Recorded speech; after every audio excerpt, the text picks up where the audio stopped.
صحابی کو جب بھی آپ نے سوچنا ہے نا کہ ایک بندے کو علی بن ابی طالب کی طرح یا ابو بکر صدیق کی طرح یا عمر خطاب کی طرح اس پرزم سے انہیں اس سانچے میں کیسے ڈھالے بچے کو، اور وہ بڑے ہو کے اس طرح کے اوصاف دکھائے کہ جو ان عظیم ترین ہستیوں نے اپنی لائف میں بھرے ہوئے تھے، اللہ کہیں بھی فالٹر نہیں ہوئے، ان اوصاف کو نہیں انہوں نے چھوڑا. تو کریکٹر بلڈنگ جو ہے نا وہ پرائم کنسرن ہونی چاہیے، پرائم کنسرن. ٹھیک ہے، کریئر بلڈنگ سیکنڈری کنسرن ہونی چاہیے، کریکٹر بلڈنگ پرائم کنسرن ہونی چاہیے. سب سے پہلے تو یہ شفٹ کریں گے ہم کہ فلسفہ درست کریں. کریئر بلڈنگ جو ہے نا وہ کریئر تو علی بن ابی طالب کا بھی تھا، اس سے زیادہ روشن کریئر ہے کسی کا انسان میں؟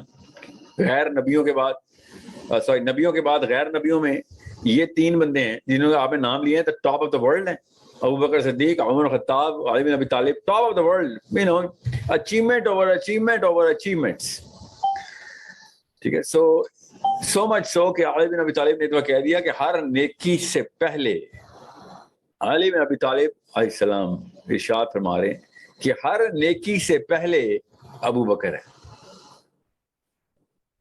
یہ والے لیولز جو اگر ہمیں اچیو کرنے ہیں تو دونوں کام کرنے پڑیں گے. ایک یہ کہ آپ کے اپنے نفس کا تزکیہ آپ کی ہر وقت کانسٹنٹ اسٹرگل میں ہو، اور آپ جو اجتماعیت کے اندر اپنے آپ کو مینیفیسٹ کرواتے ہیں، اپلائی کرواتے ہیں in terms of you know your activism, your فراست کیسی ہے اور آپ کا ایکیومن کتنا ہے، نالج کس کو کہتے ہیں، نالج سینس اینڈ اسکل. تو جب آپ کی نالج ہوگی، اسکل ہوگی، کریکٹر ایٹریبیوٹس ہوں گے، تو آپ 12 سال کے ہوں گے تو آپ کے چرچے آج کل کے دور میں تو پوری دنیا میں ہوں گے. پہلے تو پھر سوشل میڈیا نہیں تھا. آپ کے کریکٹر ایلیمنٹس بھی تو ہوں نا. وہ آپ نے بچپن میں کہانی سنی ہوگی، میں نے پڑھی تھی، ایکچولی پڑھی نہیں تھی، میں نے بھی سنائی تھی کسی نے، کہ نہیں میں نے خیر کہ عبد القادر جیلانی جو تھے وہ 8 سال کے تھے تو ڈاکو نے آگے کہا پیسے ہیں، تو انہوں نے کہا ہیں. تلاشی لی نہیں ملے تو انہوں نے کہا ہیں، میں بتا رہا ہوں ہیں. اور پھر ڈاکو نے جب کہا کہ مجھے تو نہیں مل رہے تو کیوں بار بار ہمیں اس طرح اکسا رہا ہے، انہوں نے کہا میرے کپڑوں میں میری ماں نے سیے ہوئے ہیں، کھولو گے تمیز کو تو پتہ چلے گا. تو نکل آئے تو انہوں نے کہا بڑا بے وقوف بچہ ہے. تو ڈاکو کے سردار نے کہا کہ بے وقوف بچہ نہیں ہے، سچا آدمی ہے.